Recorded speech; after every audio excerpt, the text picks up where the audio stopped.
Hello there, and welcome to English Listening Podcast. I'm Sophie, and in this episode, I have a truly incredible story for you. We are going to explore a tale of betrayal, mystery, and great wealth. This is a story about how a person can change completely when they are treated unfairly. But don't worry, we are not reading the entire heavy book. This is a specially summarized version of the famous story, The Count of Monte Cristo. It is written to be simple, clear, and perfect for your language learning journey. My friend and colleague Richard will narrate the story for you slowly. After the story, I will return to teach you the most important vocabulary and phrases so you can use them in your own life. Finally, we will have a long shadowing session to help your pronunciation. Get comfortable and get ready. This is the story of the Count of Monte Cristo, told for English learners. A long time ago, in the busy port of Marseille, France, there was a young and talented sailor named Edmond Dantès. Edmond was a very happy man. He was about to become the captain of a great ship, and he was planning to marry his beautiful fiancée, Mercedes. He had a kind heart and many friends, or so he thought. But Edmond did not know that 3 men were very jealous of his success: Danglars, Fernand, and Caderousse. They made a terrible plan to stop Edmond's happiness. They wrote a fake letter to the police claiming that Edmond was a spy and a traitor to his country. On the very day of his wedding, the police arrived and took Edmond away. He was confused and frightened. He had done nothing wrong, but he was sent to the Château d'If, a cold and dark prison on a lonely island in the middle of the sea. For many years, Edmond lived in a tiny stone cell. He was all alone. He lost his hope and his strength. He thought he would die in that prison. But one day, he heard a scratching sound coming from the wall. He met another prisoner, an old man named Abbé Faria. Faria was very wise and knew many languages, science, and history. For the next several years, Faria became Edmond's teacher. He taught him how to think, how to fight, and how to speak like a gentleman. But most importantly, Faria told Edmond a secret.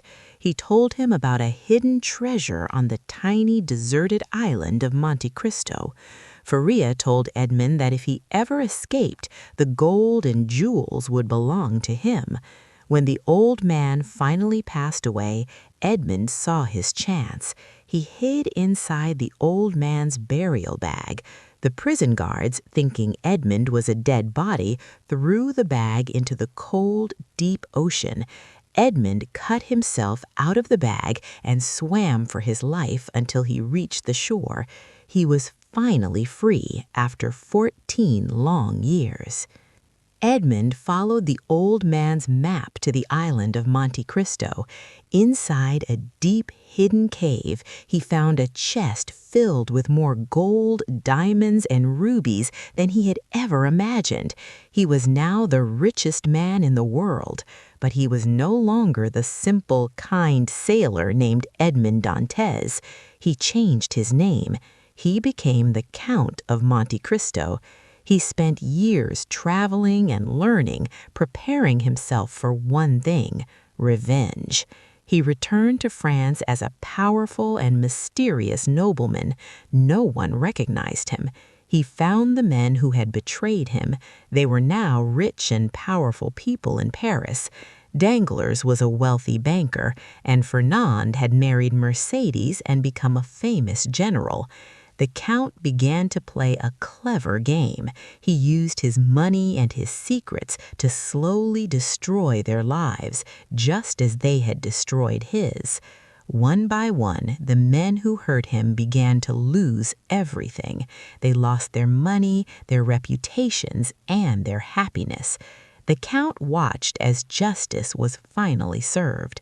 However, as the Count saw the pain he was causing, he began to wonder if revenge was truly making him happy. He realized that while he could punish the bad people, he could not bring back the 14 years he lost in prison.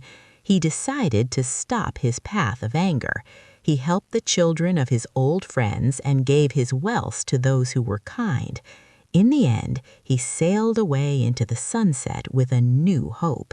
He learned that the most important thing in life is not revenge, but waiting and hoping for a better future. Okay, it's Sophie here again. I hope you enjoyed that emotional story of Edmond Dantès. Now let's look at the vocabulary. Because this is a longer episode, we have many great words to cover today. These words are perfect for describing feelings and life changes. The first word is betrayal. Betrayal is when someone you trust, like a friend or family member, does something to hurt you or lies to you. For example, the betrayal of his best friend broke his heart. Repeat after me. He felt the sting of betrayal. Good. The next word is jealous. If you are jealous, you want something that someone else has, like their job or their success. For example, he was jealous of his brother's new car. Repeat after me. Don't be jealous of others. The third word is traitor. A traitor is a person who is not loyal to their country or their friends. In the story, the men lied and called Edmond a traitor. For example, the soldier was a traitor to his army. Repeat after me. He was not a traitor. Next, we have the word cell. In this story, a cell is a very small room in a prison where a prisoner lives. For example, the cell was cold and dark. Repeat after me. He stayed in his cell for years. Now let's look at the word wise. A wise person has a lot of knowledge and makes good decisions because of their experience, like Abbe Faria in the prison. For example, my grandmother is a very wise woman. Repeat after me. It is wise to save your money. The next word is escape. To escape means to get free from a place where you are kept, like a prison or a cage. For example, the bird escaped from the house. Repeat after me. They made a plan to escape. Next is the word revenge. Revenge is the act of hurting someone because they hurt you first. It is a very strong feeling. For example, he wanted revenge after the argument. Repeat after me. Revenge does not always feel good. Our next word is recognize. To recognize someone means to know who they are because you have seen them before. In the story, his enemies did not recognize him as the Count. For example, I didn't recognize you with your new haircut. Repeat after me. Did you recognize her? The ninth word is reputation.